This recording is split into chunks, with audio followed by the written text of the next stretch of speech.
Super Talks. Vamos abrir a porta ao mundo das marcas. Um convidado, Várias experiências. visões distintas. Super Talks. By Super Brands. Olá, sejam bem-vindos ao último episódio desta terceira temporada das Super Talks, o podcast da Super Brands. No episódio de hoje temos connosco João Antunes, diretor-geral da Médicos Sem Fronteiras em Portugal, distinguida como Super Brand Solidária 2025. Nesta conversa vamos explorar como a MSF, enquanto organização humanitária, atua em cenários de emergência em todo o planeta e de como atua também enquanto marca, como constrói confiança, inspira solidariedade e comunica uma missão humanitária complexa a um público global e cada vez mais informado. Nesta conversa, João partilha connosco histórias do terreno, desafios éticos e estratégicos e de como é possível transformar coragem, compromisso e ação em algo que salva vidas todos os dias, em qualquer lugar do mundo. Olá, João. Muito bem-vindo. Olá, muito obrigado então pelo convite e pelo prémio Super Brand Solidária 2025. Ficámos muito contentes. Obrigada a nós por estar aqui hoje. João, antes de irmos ao tema principal desta conversa, gostava de propor aqui uma viagem pequenina ao passado e que nos contasse o que é que gostavas de ser quando eras criança. Bom, acaba por ser sempre um clichê, não é? Acaba por ser sempre que não é aquela criança que não sonhou ser jogador de futebol, depois de passar para ser veterinário. Não foi muito desde cedo, percebi que não ia por aí, e então, como não sabia muito bem o que é que eu iria fazer, resolvi estudar Economia e Gestão em Lisboa. Então não foi um sonho que tinha de criança, foi algo que fui construindo com o passar do tempo. E portanto, a tua formação é Economia e Gestão. Antes de entrarmos aqui na ação global da MSF, participaste em 17 missões em países como a Índia, Serra Leoa, Ruanda, Angola, Sudão, Etiópia, Zâmbia. Conta-nos um bocadinho do teu percurso, como é que saíste de Economia e Gestão e como é que abraçaste a Médicos Sem Fronteiras? Isto não foi fácil. Eu, na altura, lembro-me de que tinha um grande vazio, não sabia muito bem qual era, né? Sempre pensei que se calhar escolhi mal o curso, mas não tinha muito bem a certeza para onde gostava de ir, não? E às vezes, quando uma pessoa não tem bem a certeza para onde ir, bom, dá um passo em qualquer direção e fica um bocado na esperança de encontrar esse rumo, né? Foi um bocadinho mais um pouco isso. Eu acabo por ser sempre acho que a história é sempre um clichê em função daquilo que nós nos fomos ouvindo nestes últimos anos, não é? E a minha história não é diferente nesse sentido, porque estava um bocadinho perdido.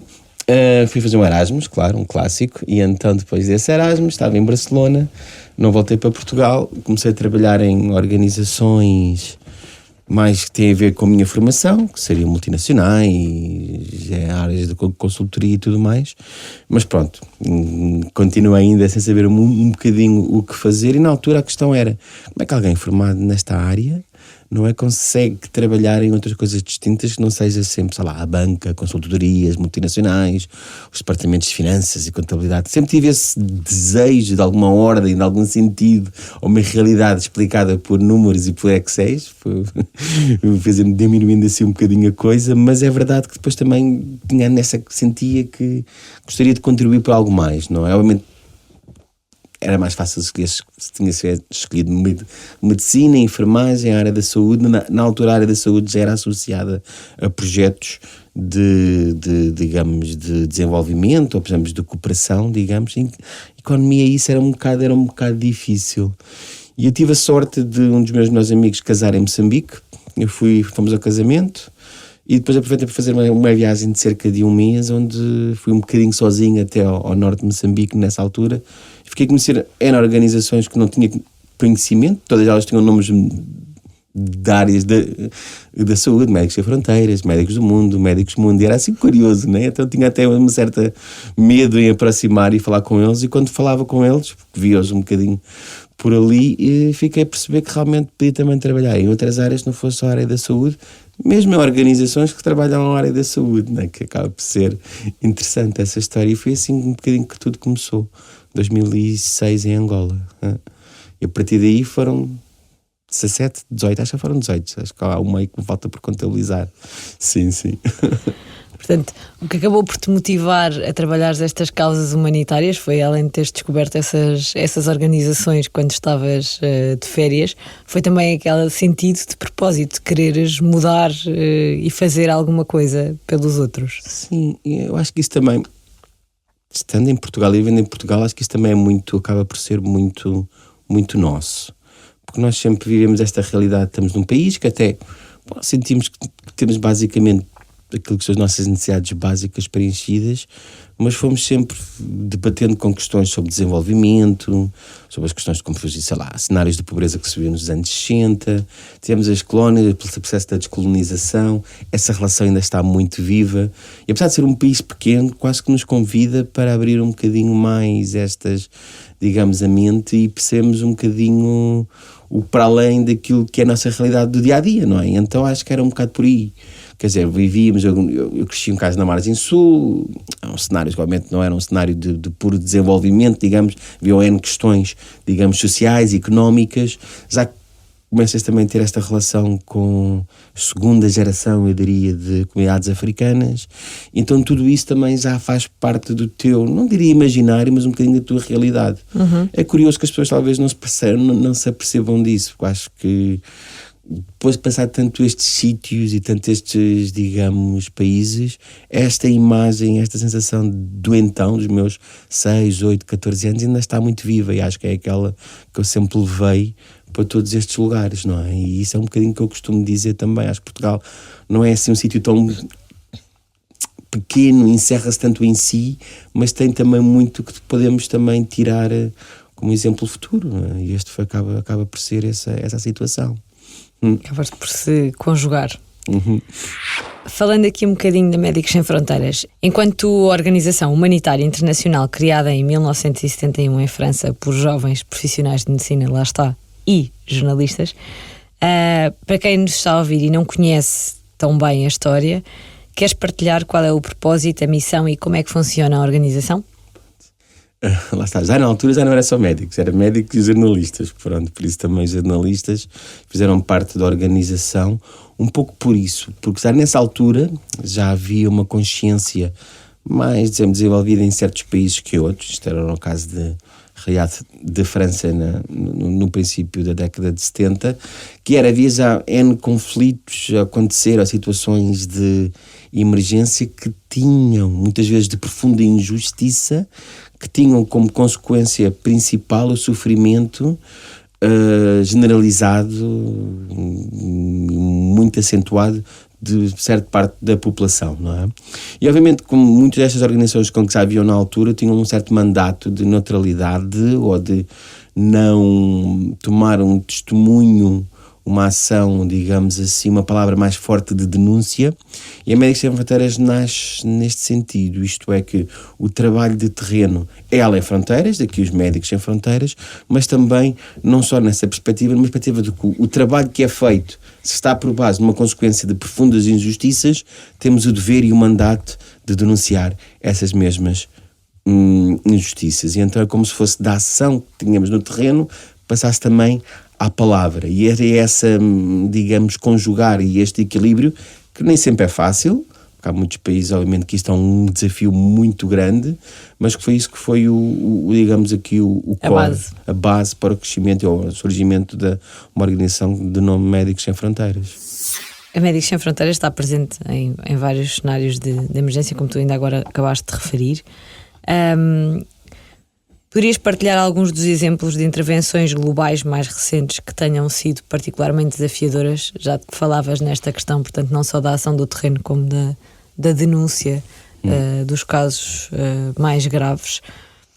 Sim, na atualidade temos vários, eu posso até dizer aqueles que a Médicos Sem Fronteiras Portugal está mais relacionada por uma questão de que, e isso é uma particularidade muito forte na organização, é os financiamentos das nossas atividades e dos nossos projetos é feitas quase inteiramente por pessoas e organizações, não temos dinheiro, digamos, fundos estatais, e então obviamente que temos uma relação muito forte com países com que quisemos realmente estar mais próximos, diria Moçambique, a situação que está a acontecer em Cabo Delgado.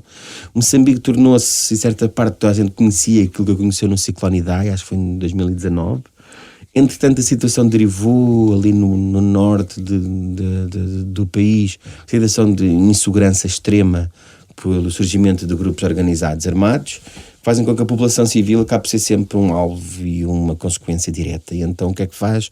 Faz uma região onde vivem, se calhar, mais de 1,5 milhão de pessoas que muitas vezes não têm o básico e a necessidade e essa garantia de segurança nos sítios onde vivem. Então há deslocamentos e deslocações de pessoas para outras áreas onde não têm nada. Então acompanhamos muito essa situação em Cabo Delgado. Eu acho que até preferi começar com este exemplo, porque é um exemplo que sentimos que ainda faz muito sentido falar e cada vez mais nos dias de hoje. Que a situação não melhorou, piorou, e acho que as pessoas não têm muito essa noção. Obviamente, não podemos deixar de falar daquilo que aconteceu em Gaza.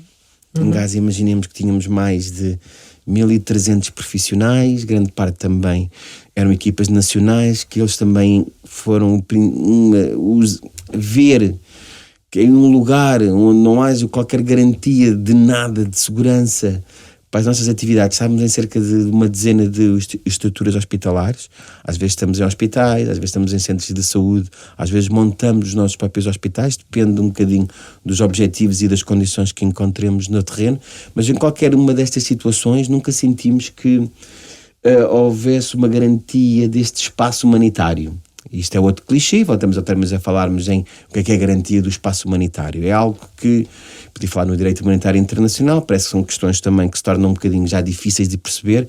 É basicamente organizações que têm um mandato, que são reconhecidas e que trabalham com ambas as partes do conflito para perceber que estamos a trabalhar naquele local com um propósito de salvar vidas e de tratar pessoas com ferimentos, neste caso graves ou doenças graves e que pelo menos não possam sofrer por isso, e esse espaço seja reconhecido, seja valorizado e seja respeitado, não é? E isso foi sempre aquilo que nos definiu nestes mais de 50 anos e foi aquilo que fomos tendo em grande parte dos países, esmagadora dos países e dos projetos. O trabalho em si mesmo, pode pensar-se que se calhar começou a trabalhar em Gaza, ou em Ucrânia, ou no Sudão, ou em Cabo Delgado, que seja uma situação constante de insegurança e onde sentimos que pode-nos acontecer qualquer coisa. Em Gaza isso sim que é presente, era o ambiente que vivíamos. O que não é tolerável e o que é que não é de forma reiterada é que sentíamos realmente que pudesse acontecer qualquer coisa, e isso obviamente é um risco que não podemos cometer e que não podemos aceitar, e obviamente não queremos ser mártires. E o que é que faz? Faz com que muitos destes países ou situações onde estamos a trabalhar, se não temos condições de segurança, se não há este respeito deste espaço humanitário, pura e simplesmente não podemos trabalhar. Temos que evacuar, não podemos não ter que trabalhar nesses sítios, e acabamos, não porque não tenhamos a capacidade de o fazer, não porque não tenhamos os meios para o fazer, mas porque não temos esta garantia de segurança das nossas equipas, e então milhares de pessoas ficam sem um serviço básico que é o acesso à saúde. E isso é algo que obviamente este último ano, a situação de Gaza, da Ucrânia e tantos outros, não é só o Sudão também, a Haiti, sentimos que haja cada vez mais o desrespeito deste espaço humanitário.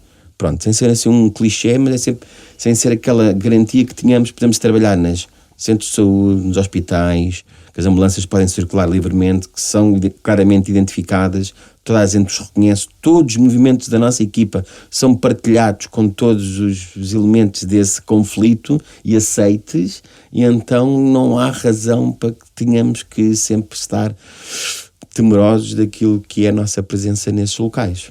Tu falaste aqui em duas questões, portanto, nesta questão do espaço humanitário e também na questão do financiamento. Quais são os critérios para decidir onde intervir primeiro, dado que, como começaste o início da conversa anterior, os recursos são limitados e as necessidades destas situações são enormes? Okay. Não queria ser muito académico, porque depois obviamente também as pessoas não sei se depois também, mas basicamente imaginemos que acontecesse, sei lá, um terremoto, não vamos dar o nome do país, mas num país X.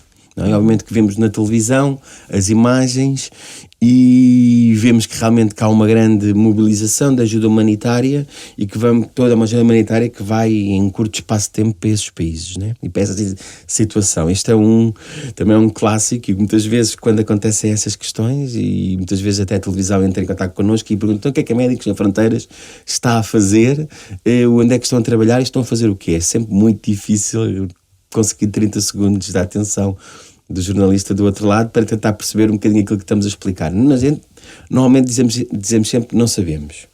O que a gente vamos ver é avaliar o número de pessoas que é afetada e a gravidade do número de pessoas que é afetada.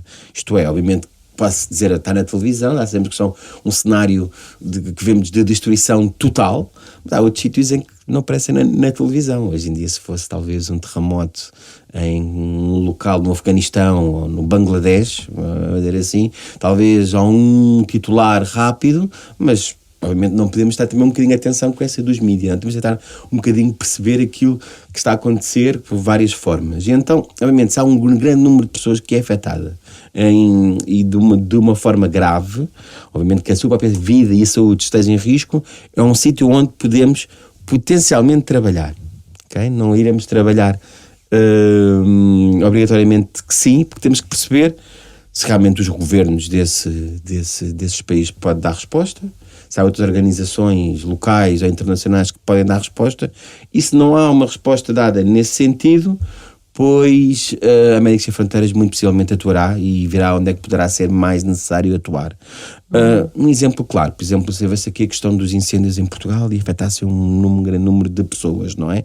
Obviamente de forma grave, não é? Tínhamos de perceber realmente que era uma situação de emergência, mas obviamente Portugal tem, sei lá, o INEM, tem a Proteção Civil, tem um Ministério da Saúde em funcionamento, mas em princípio não seria um local onde iríamos, digamos assim, trabalhar. Mas há locais, em França trabalhamos, na Grécia trabalhamos, na Bélgica também chegámos a ter algum... Há muitos países, digamos, podemos ser assim, desenvolvidos, onde estamos a trabalhar porque realmente há falhas na resposta em alguma área que faz com que um grande número de pessoas possa sofrer. Assim, resumidamente, é um ABC da intervenção humanitária, mas é um pouco isto, sim. Trabalhar em zonas de conflito e de epidemias, portanto, já sabemos que isto implica enormes riscos, como ainda há bocado acabaste de referir. Como é que vocês preparam as equipas para lidar com estes contextos, sejam eles complexos ou sejam eles perigosos, como referias há pouco, por exemplo, em Gaza? E qual é a influência destas experiências na gestão da organização? Sim, eu penso na primeira e penso na última missão que tive, não é? E obviamente penso, tento um bocadinho trazer aqui o que é que acontece. Quando começamos a trabalhar com a organização como Médicos Sem Fronteiras, temos que realmente perceber que realmente vamos trabalhar em locais de certa instabilidade, digamos assim, já para generalizar um bocadinho mais, que haja questões de segurança, que haja questões difíceis, que vamos encontrar as pessoas do outro lado de uma situação difícil e sente-se, vê-se, sente-se, todos os sentidos percebem, o corpo humano é um bocadinho feito assim. Quando estamos num cenário de crise e de profundo sofrimento, tudo aquilo que vês e que encontras dá-te essa indicação, não é? Que vais e chegas ao aeroporto, já sentes. Quando vais em direção à tua base, já sentes aquilo que vês. Quando chegas à tua base e vês aquela questão toda que está a acontecer, a forma, toda a mobilização, já sentes. Quando chegas, digamos, aos hospitais, ou sentas um bocadinho aos sítios onde estás, aos campos onde estão as pessoas, tudo isto é diário, é constante. Não há uma forma, digamos assim, de o poder dizer de outra forma, porque é isto que eu tinha sempre esta percepção. Eu ia muitas vezes como coordenador já de emergências, nas últimas vezes, não é?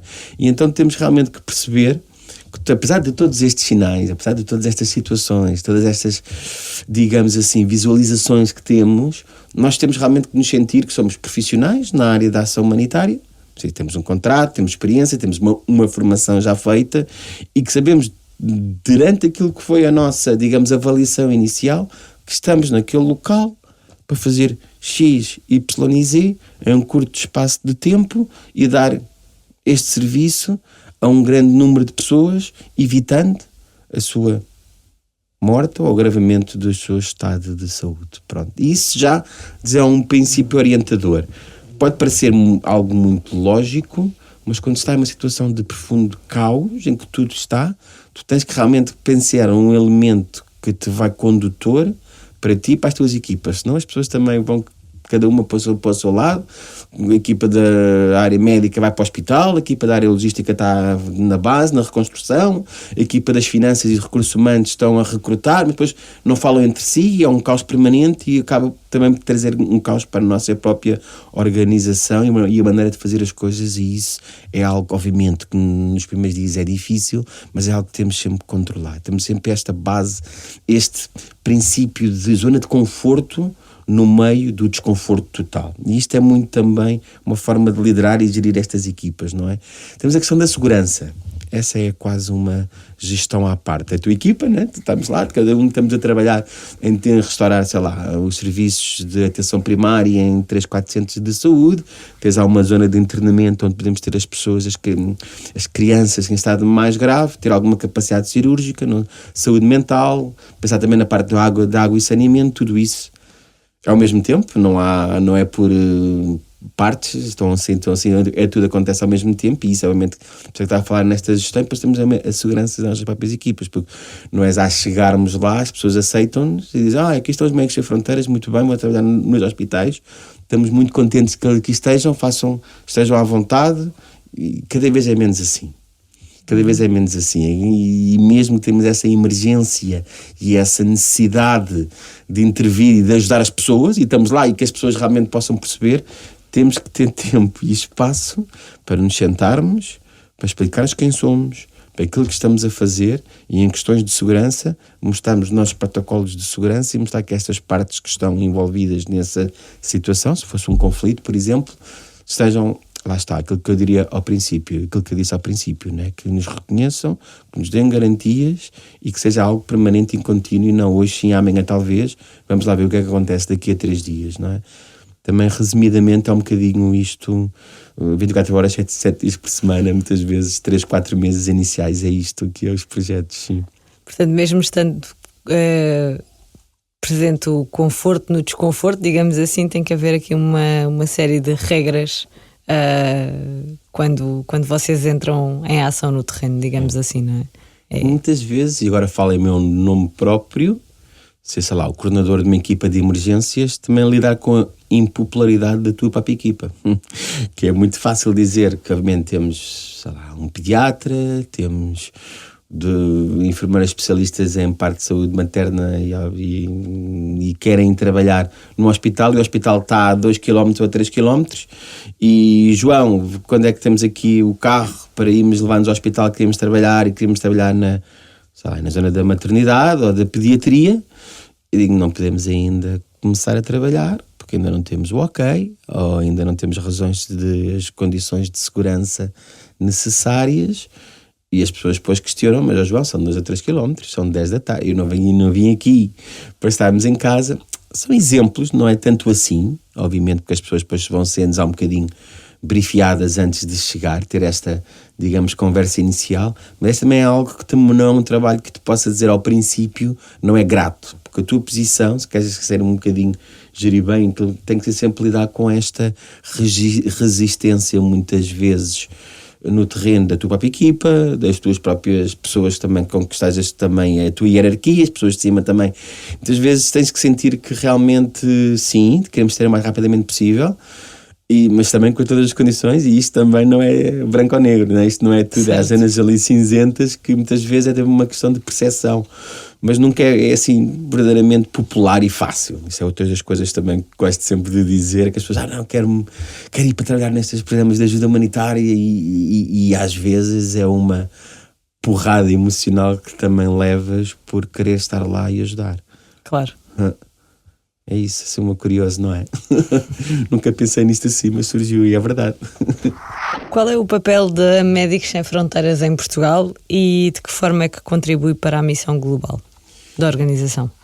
Isto é algo que eu tinha já pensado desde 2005, comecei a fazer a entrevista de começar a trabalhar, foi em 2005, comecei a trabalhar em 2006 em Angola, mas até 2010, 2011, e olhem que eu comecei em Angola, que é um país lusófono, onde obviamente se calhar podiam-se recrutar mais portugueses, brasileiros, a lusofonia não estava muito ainda ligada em estes programas de ajuda humanitária nessa altura, sim, a uma larga escala, assim que havia as organizações locais, mais as portuguesas, mas aquelas assim que percebesse que tivesse uma dimensão, digamos assim. Então sempre pensei como é que em uma organização já tão grande em muitos países, né, já estava presente em muitos países, como é que não está em Portugal? Como é que ainda não temos este elo de ligação, não é? Porque basicamente acabamos fazendo acaba por ser maior em termos de volume, digamos assim, de atividade, organização humanitária internacional, sim, totalmente com uma base totalmente civil, é um apoio, nós somos aquilo que podemos dizer uma transferência de solidariedade das pessoas que estão em França, em Espanha, em Inglaterra, que nos querem apoiar para que façamos esse trabalho no terreno, e nós estejamos presentes em Portugal, tendo em conta tudo isto que também disse ao princípio, esta relação que temos, esta maneira como vemos o desenvolvimento, como sentimos também nas nossas próprias peles, como é que foi a vida dos nossos avós e dos nossos pais, e que esse caminho está a ser tomado em outros países. E então foi digamos, esse foi um sentimento talvez de missão também, que é sentir que, como também abrimos um projeto em outras situações, em Portugal havia uma necessidade de ter uma organização como a Médicos Sem Fronteiras que fizesse essa ligação direta entre aquilo que está a acontecer em cenários que vemos na televisão e um meio e um veículo onde nós podemos aqui ser parte dessa ajuda humanitária nesse país. É como uma ligação direta. Imagina daquilo que vês na televisão, não quero dar sempre exemplo de Gaza, mas sei lá, vemos uma crise e pensamos, gente, mesmo necessidade de fazer parte, né? Obviamente nem todos podem trabalhar nestes sítios, mas podemos, sei lá, apoiar financeiramente, estar presente nos eventos que fazemos, nas redes sociais, percebemos também aquilo que estamos a falar e somos a ligação direta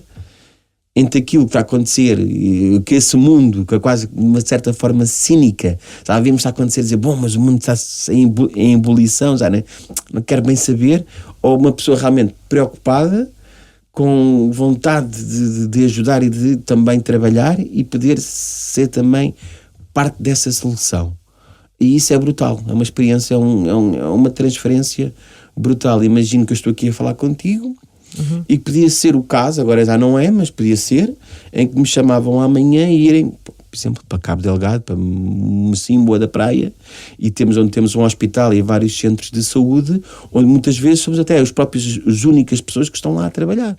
Imagina pegar um avião e estar no outro dia a dar resposta para milhares de pessoas que realmente ia ser parte daquela solução, e isso é tudo feito com 99% de financiamento de privados e de organizações. Isso eu acho que este é um poder brutal, é um poder do queremos fazer parte de uma resposta, de uma solução, e a solução é esta. Não há planteamentos políticos ideológicos, que acredito também é a outra parte da nossa vida, é uma pura transferência de solidariedade. Há alguma iniciativa recente em Portugal que queiras destacar, a presença da organização no país? Ou seja, não aqui especificamente, como já referiste, mas se calhar noutro... Não, quer dizer, em Portugal temos sempre a necessidade de explicar e de explicar o que somos. E por isso também agradecemos o evento da Superbrand Solidária, que não é um evento, por exemplo, onde naturalmente estamos, porque obviamente uma marca, e também é que acaba por ser uma marca, não é? Mas estamos com empresas, com outras áreas de negócio, digamos assim, estamos também lá presentes e somos também parte dessa sociedade, dessas marcas, dessas brands que se destacam por alguma razão, sendo a nós a causa solidária. A nossa necessidade de estar presente em Portugal tem a ver com cada vez mais isto, que é que as pessoas não percam essa esperança, que não se tornam de certa forma desumanizadas, que esqueçam esses elos de ligação que temos como ser humanos entre aqui e uma pessoa que esteja em sofrimento onde quer que esteja. E a nossa presença em Portugal é relembrar que isso é possível, que isso existe, que o mundo não está a decair e que há falta de meios e veículos para transmitirmos e sermos esse elo. Temos que estar ligados e conectados, não fechados em nós mesmos, e isso é um bocadinho essa a presença da MSF em Portugal. Temos vários eventos, vamos ter um evento de fim de ano no próximo dia 13 de dezembro na Biblioteca Orlando Ribeiro ali em Telheiras, então as pessoas ainda se podem inscrever, onde apresentamos também parte do nosso trabalho e sempre tentamos estar presentes em Portugal, de certa forma não atuando, se bem que já atuámos, isto também é uma curiosidade, mas sim fazendo este relembrar constante do que é possível ainda fazer um mundo melhor e ainda não é nenhuma utopia e nem é só de meia dúzia de sonhadores que escrevem isso no livro, no diário e lá fica. Existe, é real, eu fiz parte, conheci imensos colegas que fizeram parte, cada vez mais portugueses fazem parte e é essa a mensagem que queremos passar. Tu há pouco falavas, ainda agora falavas da vossa distinção enquanto Super Brands solidária, e a Médicos Sem Fronteiras é também uma marca global, como tu próprio acabaste de afirmar. Como é que conseguem comunicar a vossa missão desta forma, de forma consistente, transparente e ética, nos diferentes países onde vocês estão presentes e onde atuam, e para culturas diferentes? Como é que isso é conseguido? É um grande desafio. Eu vou falar em nome institucional e em nome pessoal. Talvez em nome institucional, sem querer ser demasiado aborrecido, não é sentindo que não é porque temos os objetivos mais nobres e queremos fazer o nosso trabalho o melhor possível e tentarmos ser o mais corretos e o mais, digamos, idóneos possível, que nos dá o direito de chegar a muitos sítios e impor um bocadinho aquilo que é a nossa ordem e a nossa maneira de atuar. Por várias razões. Uma primeira delas tem a ver com uma questão de que somos uma organização. Se viemos, sei lá, de Lisboa, de Amsterdão e de Barcelona, é uma ajuda que vem de países europeus, face a países que muitas vezes podem ser em África, e essa forma de ser uma espécie de perpetuar de um sistema neocolonialista, onde haja a figura do branco salvador que vai implementar a sua ordem num cenário de desordem. Por mais que tenhamos os objetivos e sejamos os mais corretos, os mais verdadeiros possíveis na nossa missão, temos que gerir muito bem essas partes, e isso, porque é isso que representamos, e obviamente se é isso que representamos, temos que, ou isso que representamos no futuro, ou isso que fomos entendidos no passado, digamos assim.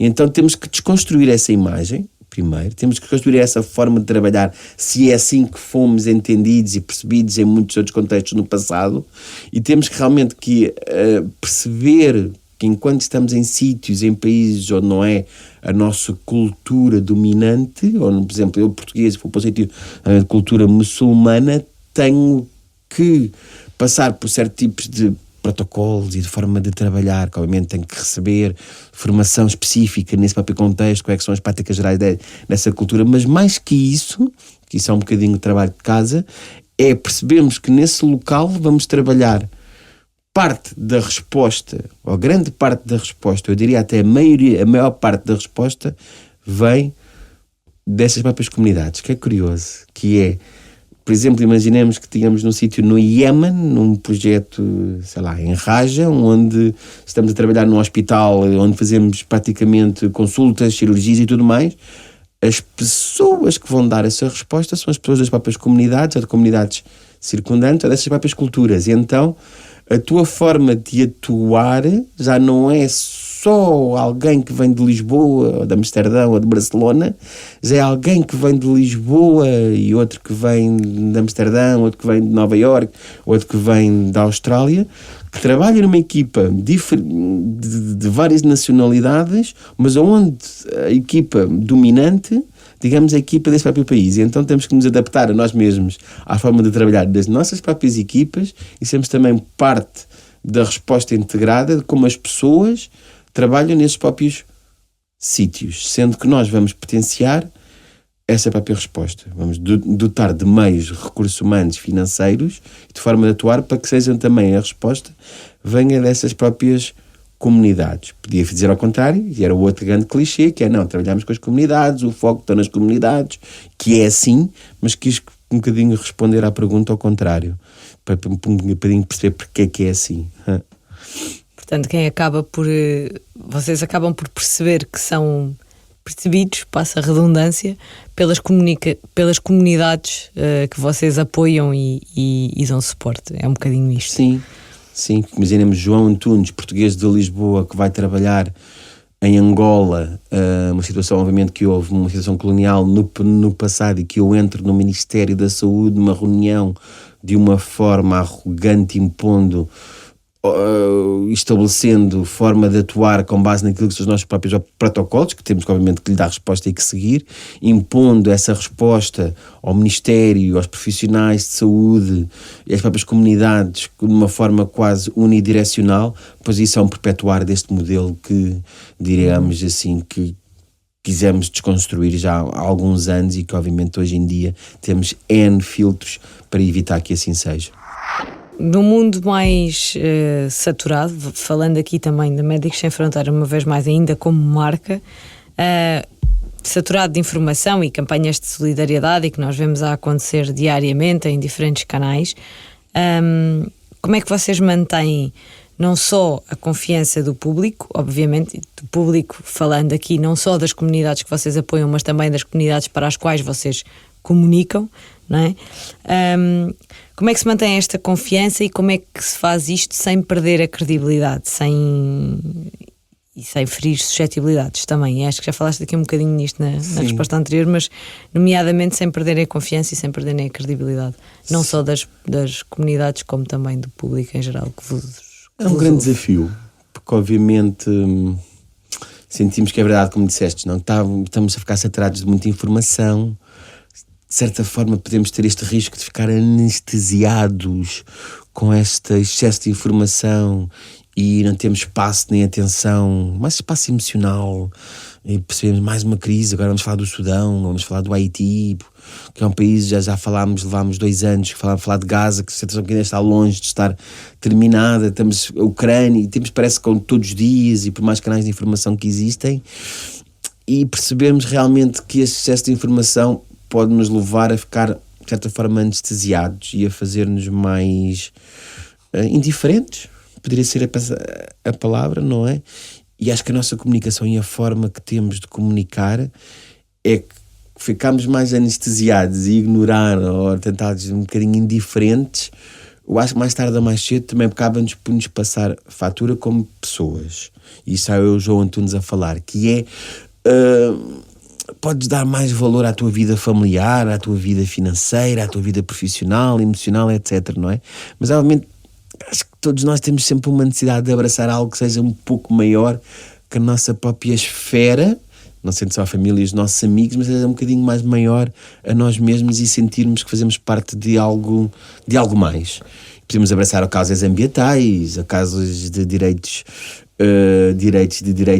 civis, podemos tentar sermos mais políticos e trabalhar nas nossas comunidades locais. Eu sinto que a nossa forma de comunicar tem sido sempre direcionada a que somos um só, no sentido de que um ser humano e a humanidade, o que nos aproxima é muito, muito, muito maior daquilo que nos distingue. E essa capacidade de termos empatia e sentirmos esse sofrimento das outras pessoas e percebermos, não inundar-nos e sentir-nos, bom, vejam lá estas imagens, por favor, contribuam com 10 euros por mês. Não é só isso. Obviamente que é importante isso, senão não podíamos estar nesses sítios, mas é percebermos realmente quem é as pessoas a que estamos a ajudar. Isso foi uma das maiores lições, às vezes, aprendizagens que eu tive na minha vida. Muitas vezes em locais que eu já nem sei ou nem sabia pôr no mapa, e estar lá semanas, meses, em quase a viver lá dessas próprias comunidades, acaba por ser também a minha própria comunidade, não sendo eu de lá, e obviamente não me tornando só um local, obviamente não vou fazer também, vou me vestir como os locais, vou comer como os locais, não, obviamente não era isso, mas sentia muitas vezes muito próximo de certas pessoas com que realmente não tinha praticamente nada em comum, e essa ligação e essa empatia é aquilo que queremos sempre transmitir nas nossas redes sociais, ainda que obviamente se possa tornar mais difícil de ver pela primeira vez, mas obviamente que se damos um scroll rápido no Instagram e tentamos perceber a história de uma mamã que fez uma travessia de 7, 8 dias pelo mato com as suas 2 crianças ao colo, em busca de um refúgio porque a sua aldeia foi atacada e teve que fugir com aquilo que tinha no corpo, e chega num sítio qualquer onde não há nada, e a primeira resposta que chega é de uma organização, é de um logo, é de uma marca, como a Médicos Sem Fronteiras. Esse poder é brutal, e isto eu vou ter sempre que dizer, porque é mesmo assim, esta relação que tens direta com o teu trabalho é algo que não, até hoje ainda não encontrei um substituto direto. Esta recompensa que tens em chegar e ver que és parte dessa resposta, e que passado algumas semanas, alguns meses, já não há aquele sofrimento, já não há aquele caos que eu falei ao princípio, não é? Aquela coisa que já é um momento mais calmo, já às vezes as crianças a jogar à bola, já às vezes as mamães a fazerem o almoço, às vezes as pessoas a trabalharem no campo, que a vida já vai decorrendo, e vendo o antes e o depois é brutal. E se nós conseguimos passar essas histórias e as pessoas consigam perceber isso, esse seria o nosso objetivo das nossas comunicações. João, nós estamos quase a chegar aqui ao fim da nossa conversa.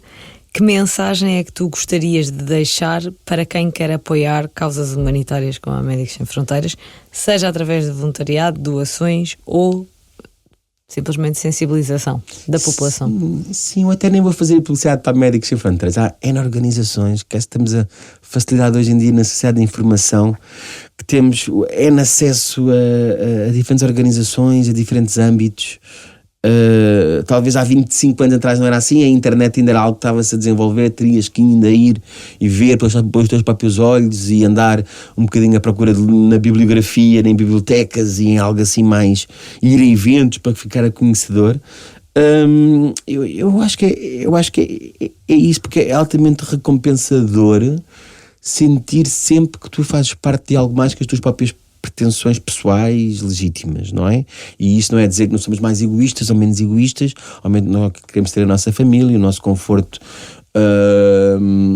profissional, financeiro e tudo mais. Isso é muito importante e temos, mas é realmente a quantidade do tempo que tu podes despender em algo que seja um bocadinho mais externo, que seja uma convicção muito forte tua, é altamente recompensador. E isso faz-nos, acho, no final, mais felizes e melhores pessoas. Eu sinto-me melhor, sinto-me muito mais completo, e ainda tenho N insatisfações na vida que quero obviamente continuar e seguir, mas sempre com esta relação de causa e efeito, sempre como linha condutora, e acho que isso é fantástico. Não é? Obviamente que a Médicos Sem Fronteiras dá-nos essa possibilidade de estarmos em 70 países, mas também há muitas outras organizações que trabalham e fazem um trabalho espetacular, e também, em nome dessas organizações, eu também incentivo qualquer uma das pessoas que nos esteja a ouvir a continuar e a ir por esse caminho. João, uma última pergunta. Se a tua vida profissional fosse um filme, qual era o título que lhe davas? Um filme, boas, assim, agora não tinha sido algo curto, não. Sei lá, apenas mais um dia, mais um desafio. Não sei se é um título de mais um dia sim, mais um dia, mais um passo, seria assim, mais poético talvez. Sim. Mais um dia, mais um passo. Sim. Outro título bem interessante, tendo em conta a tua vida e todas as missões em que já participaste, e estas histórias todas, esta partilha também bastante grande, não só de quem está no terreno, como também faz a gestão depois de toda a organização, é fundamental para que se perceba também o vosso trabalho aqui e fora do território português. João, muito obrigada por esta conversa. Foi um gosto ter-te aqui connosco. E nós chegamos ao fim do último episódio desta terceira temporada das Super Talks, o podcast da Super Brands. Não se esqueçam que podem ouvir o episódio sempre que quiserem no podcast da RFM e nas restantes plataformas. Obrigada e até breve.